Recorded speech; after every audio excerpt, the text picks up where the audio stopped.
E agora a entrevista do dia com Denise Campos de Toledo. E vamos falar agora sobre as perspectivas do ensino no país, Fundeb, vacinação e atuação do Congresso. Eu converso com a deputada federal Tabata Amaral, do PDT de São Paulo. Deputada, boa noite. Boa noite, Denise. Boa noite a todos que nos acompanham. Queria poder estar falando contigo presencialmente, mas feliz que a gente está se encontrando assim. Bom, deputada, eu comecei falando dessa questão da educação, porque eu sei que é uma das suas pautas, uma das áreas de interesse mesmo de trabalho lá no Congresso, e nós tivemos nesse finalzinho de ano uma certa confusão em relação ao Fundeb. Foi alterado, depois voltou o que estava pelo Senado. Agora, qual é a perspectiva em termos financeiros de reestruturação do ensino no país, tendo em vista as dificuldades que já são impostas pela pandemia? Sim, no todo, nós tivemos uma vitória gigantesca para a educação com a aprovação do Fundeb. Para quem não sabe, o Fundeb é responsável por aproximadamente metade do financiamento da educação básica pública no nosso país. E nós temos agora um Fundeb que está na Constituição como política de Estado, um Fundeb maior, mais redistributivo, que olha para a qualidade. Então, eu tenho muito orgulho de ter participado dessa construção. Sou uma das autoras do projeto de regulamentação do Fundeb e depois de algumas coisas que aconteceram ali no meio da votação, nós temos um Fundeb que será utilizado 100% para financiar a educação de escolas públicas. Então, essa foi uma vitória importante para a educação e o Fundeb chega em um momento muito difícil. Pelo menos no primeiro semestre do próximo ano, nós teremos um modelo de educação que é muito diferente, um modelo híbrido, com revezamento, com parte do conteúdo sendo transmitido online, outra parte presencial. Nós sabemos que a conectividade virou uma questão essencial nesse momento. Inclusive, na última sexta-feira, nós aprovamos um projeto na Câmara, do qual eu era relatora, que destina 3,5 bilhões de reais para que a gente possa disponibilizar internet e equipamentos para os alunos mais pobres da rede pública, para os professores. Então, o próximo ano vai ser muito desafiador para a educação, talvez tão ou mais desafiador do que esse ano, mas vamos precisar trabalhar muito para ter certeza que a evasão não aumenta, que nossas crianças continuam sonhando e que os nossos jovens acreditam que a educação é o melhor caminho. Então, temos muito trabalho pela frente. Agora a gente vê que mesmo com esse novo avanço da pandemia, com mais medidas restritivas, algumas medidas que estão voltando, há uma preocupação maior em se tentar preservar as escolas desta vez, em tentar garantir a volta presencial dos alunos, ainda que seja parcial, dados os outros problemas, a evasão escolar, problemas psicológicos, de distanciamento mesmo, de desigualdade que se criou. Na sua avaliação, como é que se pode trabalhar isso em termos de Brasil? Denise, esse é um debate que eu lembro que a última vez que nós conversamos, nós falamos um pouco sobre polarização. E mais uma vez a gente vê a educação sendo vítima da polarização. De um lado, pessoas que ignoram que nós estamos vivendo uma pandemia e que não entendem a necessidade da gente preservar vidas acima de tudo, mas de outro, gente, que se diz defensor da educação, mas que acha normal nossas crianças estarem há tantos meses sem aulas. E aí, trazendo alguns dados para a nossa reflexão. Primeiro, no Brasil, nossos alunos são os alunos que, comparados com todos os países, estão há mais tempo sem aula. O número de abusos acontecendo dentro de casa só faz aumentar contra as mulheres, contra as crianças. O número de doenças psicológicas causadas pela pandemia, por esse distanciamento, também só aumentam. E aí, aquilo que mais me entristece, tem vários estudos que foram feitos pelo Datafolha, pelo Datafavela, e que mostram que nas favelas, aproximadamente metade dos alunos consideram desistir da educação, porque metade deles não tem acesso à conectividade, por exemplo, não estão estudando. Um estudo mais amplo, que olhou para todos os alunos de escola pública, mostra que 1/3 dos alunos de ensino médio consideram abandonar a escola. E aí eu sempre trago, isso tem um custo para o nosso país que a gente mal consegue calcular. Mas se a gente for olhar que um jovem que não termina o ensino médio, quando comparado com aquele que termina, ele vive 3, 4 anos a menos, ele tem mais chance de desenvolver com a criminalidade, ele vai ter salários menores ao longo da vida, a gente logo entende que a forma como a gente está tratando a pandemia, tratando a educação na pandemia, está condenando milhões de estudantes. Então, há muito tempo venho trabalhando por isso, defendendo que a gente encontre o meio do caminho, que a gente tenha aulas presenciais nesse modelo híbrido de revezamento, preservando professores, alunos, trabalhadores que não podem voltar nesse momento porque estão no grupo de risco. Inclusive, nós aprovamos na sexta-feira a MP da vacina lá no Congresso, na Câmara, e eu sou autora de uma emenda que foi acatada pelo relator Geninho, que colocou profissionais da educação no grupo prioritário para receber a vacina. Então, para a gente poder conversar aqui, te devolvendo a bola, o resumo é, o que está acontecendo na educação no nosso país mostra que, de fato, a educação não é valorizada aqui.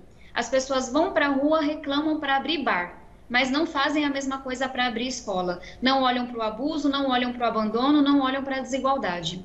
Agora, tem toda uma discussão, tanto em relação a essa questão do ensino, de conectividade, de dar condições do aluno, mesmo aquele que não está com condições financeiras, ele continuar estudando, continuar acompanhando. Agora, a gente tem toda uma discussão também em relação à vacinação. E a gente vê um posicionamento do governo federal diferente do que se assume, por exemplo, em relação aos governos estaduais, em relação a outros países, né?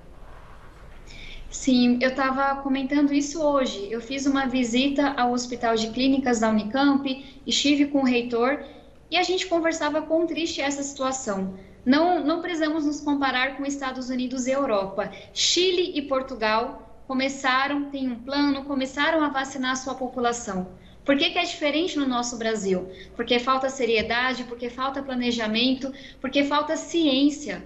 Falta a gente entender que ciência salva vidas, que a gente tem que investir em ciência, que nossa prioridade número 1, 2, 3, 4, 5, 6 deveria ser ter soluções viáveis para que a gente possa vacinar a população, começando por aquelas pessoas que estão em grupos de risco. A pandemia, infelizmente, não vai embora dia 31 de dezembro. Enquanto nós não tivermos uma vacina, tudo que a gente faz é para que o SUS possa aguentar, é para que a gente possa esperar um pouco mais. Mas a solução, ela vem com uma vacina. E aí, para alguém como eu, que entende o valor da ciência, que acredita na pesquisa, ver o tanto de fake news que estão sendo ditas me preocupa muito. E aqui até um apelo para quem nos acompanha. Sabe, bora trabalhar nos grupos de WhatsApp com nossas famílias, porque, minha gente, tem tanto absurdo. É o presidente que brinca com uma piada muito de mau gosto, dizendo que quem tomar vacina vai virar jacaré. É sobre vidas, sabe? Não tem nada mais precioso do que isso. E aí no Congresso nós estamos conseguindo avançar, a MP da vacina deu um passo importante, mas é muito difícil fazer isso se a gente não conta com o planejamento, com a seriedade, com o engajamento do governo federal.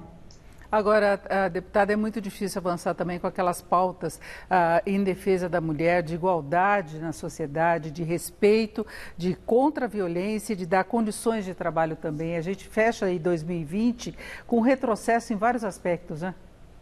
Com certeza. E se a gente olha para os dados da pandemia, nós vemos que o número de mulheres sendo violentadas, sendo abusadas, sofrendo violência em suas casas, aumentou e muito. Porque essas mulheres já não podem ir até uma delegacia da mulher com a mesma facilidade, já não podem se comunicar com colegas de trabalho, com vizinhos com a mesma facilidade. Então, a gente vê que as denúncias nas delegacias da mulher caem, enquanto o número de mulheres que sofrem essa violência aumenta. Então, logo no comecinho da pandemia, e aqui eu falo com muito orgulho da atuação da bancada feminina, na Câmara dos Deputados, nós aprovamos um projeto, do qual eu sou uma das autoras, para que nós pudéssemos criar outras formas de denúncia, outras formas de suporte a essas mulheres. Como é que a gente usa o WhatsApp, como é que a gente usa novas tecnologias, porque a gente precisa disso nesse momento de pandemia.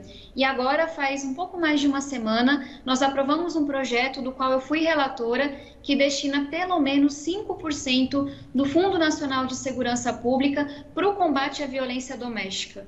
Porque a gente está numa situação, e aí, como eu falava mais cedo, todas as violências que acontecem em casa estão aumentando. Estupros, violências domésticas, e é uma coisa que acaba passando silenciosa, mas que condena muitas pessoas para o resto da vida. E agora, em relação ao ambiente do Congresso neste ano, a tramitação de pautas, os embates políticos, que balanço que se pode fazer? Porque a impressão é que não houve o entendimento necessário para levar adiante pautas relevantes do país, né? Olha, foram feitas algumas escolhas. Eu concordo com algumas, discordo de outras. Eu acho que uma primeira coisa que aconteceu, assim que a pandemia chegou com força em março, abril, a gente fez uma escolha muito consciente de focar na pandemia. Então, as comissões interromperam seus trabalhos, que sequer haviam começado nesse ano, e aí a gente viu coisas importantes, como você determinar que estamos no estado de calamidade. A própria aprovação do auxílio emergencial, que foi uma iniciativa pela qual eu lutei muito, que foi uma iniciativa da Câmara, por mais que a gente tenha algumas fake news sobre isso, mas que foi fundamental, vem sendo fundamental para que milhões de famílias, milhões de pessoas possam passar por esse momento com o mínimo de dignidade. Então, a gente viu um foco muito grande na atuação da Câmara no que dizia respeito à pandemia, e eu acho que essa foi uma decisão importante, até porque o governo anda bem desorganizado e às vezes não consegue tomar uma direção, tomar uma posição. Então, acho que isso foi importante para que a gente pudesse passar com um pouco menos de sofrimento por esse ano tão duro, e aí medidas olhando para trabalhadores informais, para pequenos empreendedores e para essa própria questão da violência doméstica que a gente comentou. Agora, por outro lado, você tem razão, Denise, muitas pautas importantes sequer foram tocadas.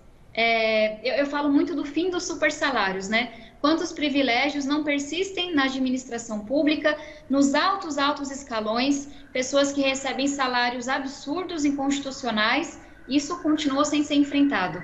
A própria reforma tributária, tornando o sistema mais progressivo, mais simples, também não foi enfrentada.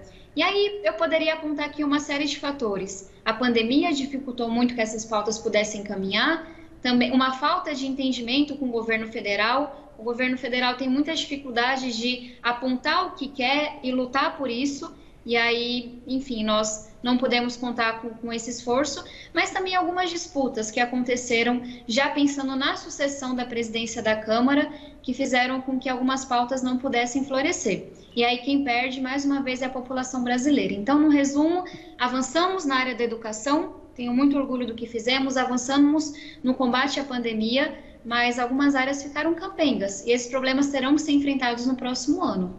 Inclusive o Congresso não conseguiu chegar ao entendimento quanto a essa transição financeira, entre aspas, aí da pandemia, de como lidar com o fim do auxílio emergencial, com a necessidade de executar ajuste fiscal. Nós não tivemos orçamento aprovado, então muita coisa ficou para 2021 e possivelmente depois da eleição da presidência da Câmara e do Senado.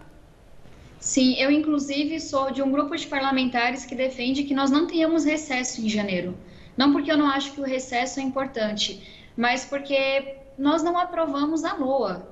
A gente aprovou a LDO, não começou essa discussão, não temos uma comissão instalada para fazer essa análise, não temos uma resposta para o fim do auxílio emergencial, e essas questões não podem ficar para fevereiro, para março. E aqui um ponto sobre o fim do auxílio emergencial: o governo se embananou tanto sobre qual seria o nome.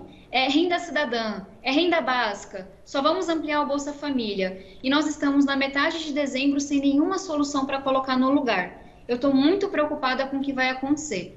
Se nós não tivermos nada, com o fim do auxílio emergencial, a gente vai ver um aprofundamento da desigualdade, da pobreza, da extrema pobreza, da fome. E aí, o que eu defendo? Lá no ano passado, acho que inclusive já falamos sobre isso, houve um esforço muito louvável na Câmara com a construção da agenda social.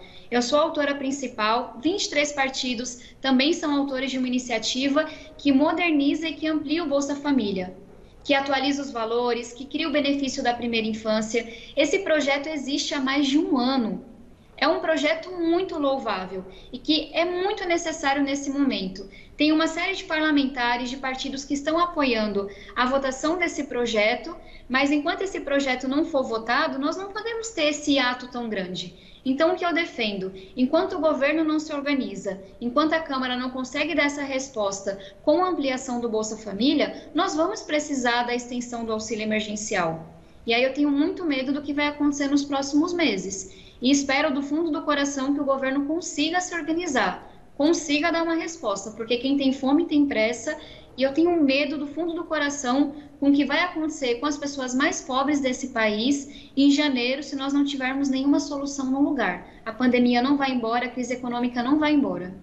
Tem a questão fiscal, que é importante para a credibilidade, confiança, investimentos, mas já se percebeu o aumento da pobreza, da extrema pobreza, com o corte do valor do auxílio. Com o fim é pior ainda, não é? Denise, eu levo a pauta da responsabilidade fiscal como um valor para mim. Eu sei que o dinheiro que nós temos como governo, como país, é finito. Agora eu tenho uma consciência gigantesca de que esse Brasil nunca vai se desenvolver deixando tanta gente para trás. Eu não acho que a recuperação econômica vai vir com milhões de pessoas sem ter o que comer em suas mesas. Eu acho que a recuperação econômica, ela passa por uma série de medidas que o governo federal não encampou. Ela passa por uma reforma tributária, ela passa pelo enfrentamento dos privilégios, ela passa por medidas como a que nós aprovamos na Câmara. Eu sou uma das autoras do Marco Legal das Startups. Perfeito. São medidas como essa que vão trazer o desenvolvimento econômico. E aí eu sempre sou muito dura nisso. É enfrentando isenção fiscal, é enfrentando o privilégio que a gente encontra recursos para financiar uma expansão do Bolsa Família. Mas a gente não vai fazer isso se a gente não tiver coragem de enfrentar esses privilégios. E aí eu sinto muito que nesse ano eu não vi essa coragem. Eu conversei com a deputada federal Tabata Amaral, do PDT de São Paulo. Deputada, eu agradeço muito sua participação. Aproveito para desejar um Feliz Natal. Muito obrigada, Denise. É um prazer muito grande, um Feliz Natal, um abençoado Ano Novo para todos nós e que seja um ano muito melhor. E continuamos aqui o nosso trabalho. E não se esqueçam da educação. Eu falei um pouco mais cedo sobre desenvolvimento econômico. O nosso Brasil nunca vai ser justo, desenvolvido ou ético sem investir de verdade em uma educação pública de qualidade. É isso. Laerte, Feliz Natal a todos.